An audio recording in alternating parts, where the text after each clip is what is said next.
Alright, so in this video, I'm going to show you how we can compare two lists together. So what I have this list 1 worksheet, I have a list of items here, and then list 2 worksheet where I have a list of items as well. So basically we're trying to see what items in one list are in the other one, right? So out of this stock numbers, which ones are already in, for example, this other list. Now, if you're doing this with a couple of tables, the first part of this is going to be to figure out what column you can trust to compare these two lists. And if there is no column you can trust, then you may have to create like a combination of columns in both tables by doing something like using text join function and use something like an underscore and then do false as a second argument and select the range like this. Close parentheses, hit enter, and that would basically create a combination thing from all these columns that you could possibly then use as a unique ID. And you would do the same formula in list 1 as another ID column here. Now in my case, I don't really have to do this because I have a column I can trust. So I'm going to delete this, and stock numbers are good enough for me. So I'm going to go to this list 1 and I'm going to do a formula to check which items here are already in this list 2. And to do this, sometimes people use VLOOKUP. Now, I usually don't think that's a very good idea, but I'm going to show you how to do this with a VLOOKUP, and then I'll show you what's a better way to actually do this. So with VLOOKUP, you would do something like this. You would do equals VLOOKUP and click on the stock number you're trying to search, comma, and then the next thing is the table. So you would go to that list 2 and select this column of stock numbers, which we could do either like this or the whole column. F4 to lock this, just for good practice, comma, and then since it's just one column, there is one column table. So you just do 1, and then you do exact match, false or 0 as the last argument. So this would be our VLOOKUP. If you want in detail videos about VLOOKUP, I've done those. Please watch those to see how VLOOKUP works. But for this, let's just see what this returns. So if I hit enter, see that gives me NA because we're looking for this number that ends with 590, and it's just simply not in here. Now, if I go back to that list 1 and drag this formula down, what would happen is that every time that item is already in the other list, we would get the same thing back.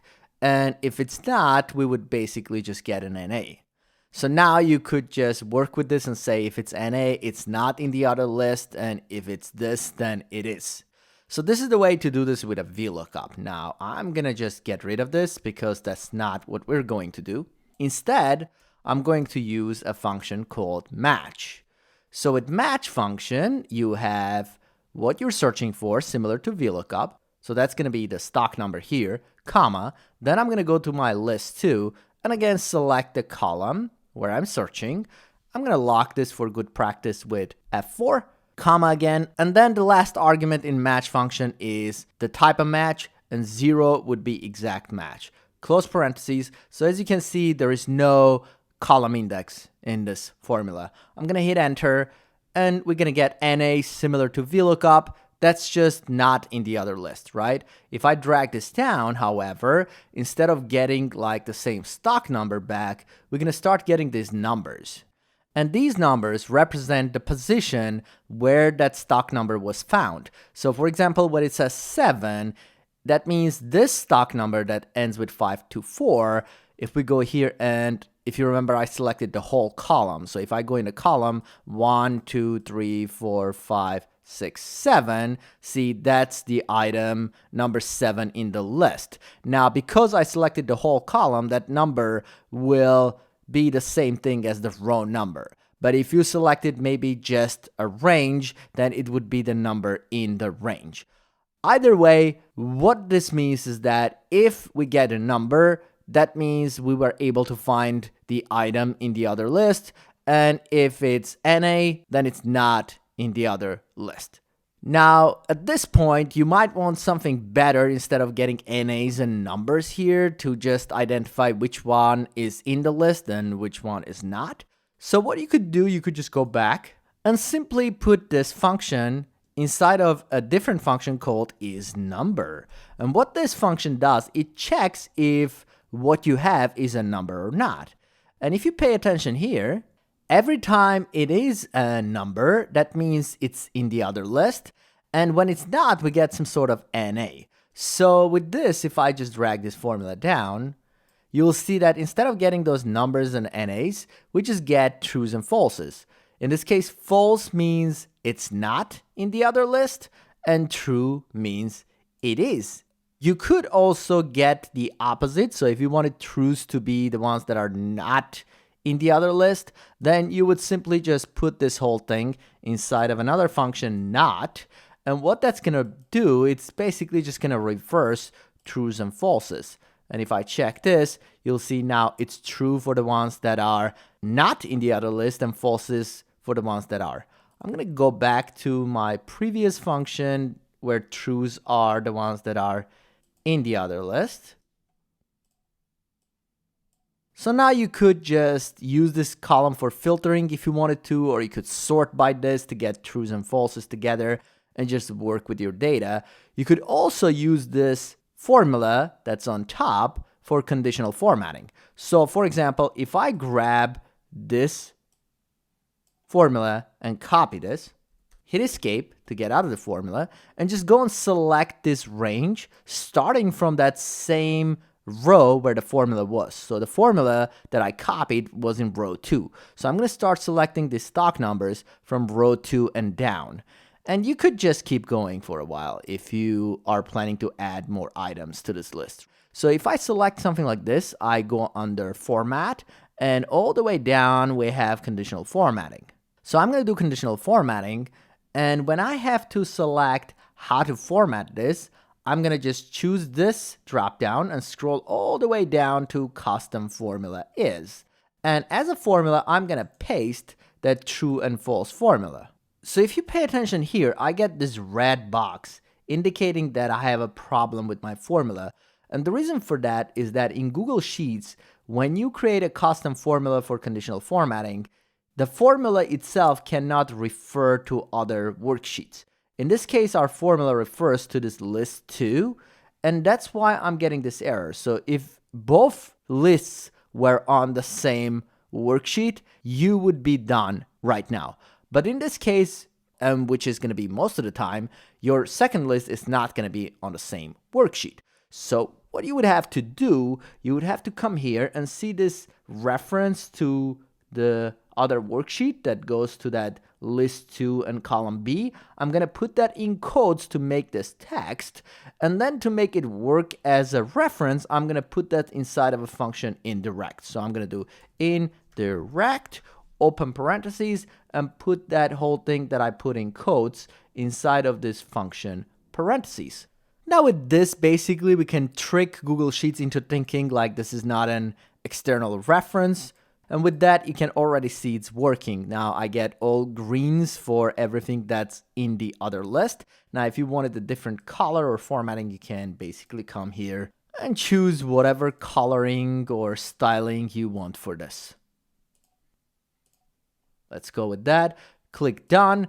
X out of that. Now you don't really need to keep this formula here. You could just delete it. This conditional formatting will still work. I'm going to undo to get that formula back. And if you wanted to format the other ones, basically the ones that are not in the other list, then instead of using this formula, you would use this formula wrapped in that not function. So let me just quickly show you how that would work. So I'm going to do not, open parentheses, close parentheses in the end, drag this new formula down. So now we're going to get the opposite trues and falses. So now this is true and these are false. And I'm going to keep this one. You could just do conditional formatting only for this, but I'm going to keep this one that does blue for the ones that are on the other list. And I'll make the other ones red. So now I'm going to take this new formula, copy that, hit escape, and again select starting from that same row, go under format, conditional formatting, and add another rule because I want to keep the blue one. If you don't want to keep this one, you can just delete this, but I'm going to create another rule. Scroll down and switch this to custom formula is. Paste my formula here, and again, because it has this list referring to other tab, I'm going to go ahead and put that in quotes and then wrap that in a function indirect like this. So indirect from here, indirect from there. So I don't want this to be green. I'm going to switch this to something like red, hit done. So now you can see that we get our coloring. There's one problem though. If I continue this formula, see, even the ones that are blank are still going to get a true. So we want to kind of escape this blanks. So what we could do here, we could just take this and basically add an if statement to handle the blanks. So we're going to say if, open parentheses, that B2 cell equals to double quotes, meaning blank, comma, then we want to just keep that without coloring. So we're going to do false because false would be no color, comma. Otherwise, I'm going to use the formula we already had, close parentheses in the end of this. And if I drag this formula down, you'll see that now we get trues for these, but not for these blank ones. So we need to do that adjustment with our conditional formatting. I'm going to click here where we did the conditional formatting, go under format, conditional formatting, and this was that coloring. I'm going to click on that, go back here and do that adjustments here as well. So I'm going to do if, and here I cannot click on the cell. I have to just type the whole thing. So I'm going to do B2. I could just copy and paste, but I'm just going to type this. B2 equals to double quotes, meaning blank, comma. Then I want to say false, comma. Otherwise, just basically use this other formula. Now, because we started that if function, we have to do another parentheses to close the if function there. And now if I hit done, you'll see that everything that's not in the other list is color coded in this color, and everything that is color coded in this color. So if you wanted to know which ones of these items are in list 1, then you would do the formula here instead of doing the formula in list 1. So it would be the same thing. So you would do something like match this stock number, comma, go to list 1 and then select this column B, lock it with F4 for good practice, comma, and 0 for exact match. Close parentheses, hit enter. And then we get an NA, meaning it's not in the other list. And if I drag it down, it's going to say a number when it is. And then you can go back here and put it inside of is number function to just convert that whole thing to trues and falses. And that's what it's going to look like. So true means it's on the other list and false means it's not. Okay, I'm going to go back to list 1, delete this formula, and just continue on this. So now I'm going to convert that whole thing to an array function.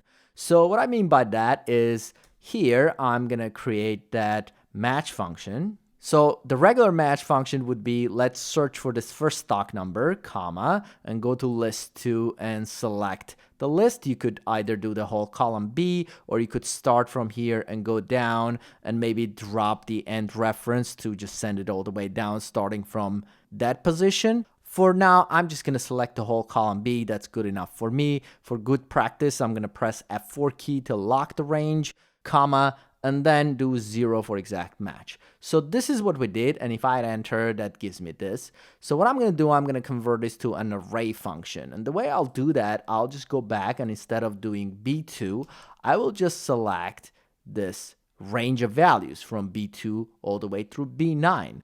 And now, because it's going to be an array function, I'm going to put this inside of a formula array formula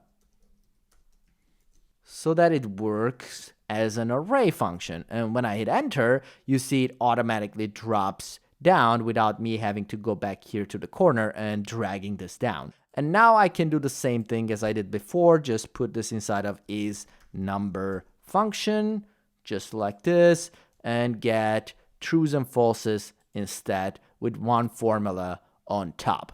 Now, if you're again planning to add more numbers here and you want this to update going forward, then you would drop this 9 out of here, so B2 through B. And now if I hit enter, see, it does this and it gives me false for all of these and trues for the rest of them. Now, if you don't want this formula to go way too down where we have these falses, then you could put this inside of an if function wrapper.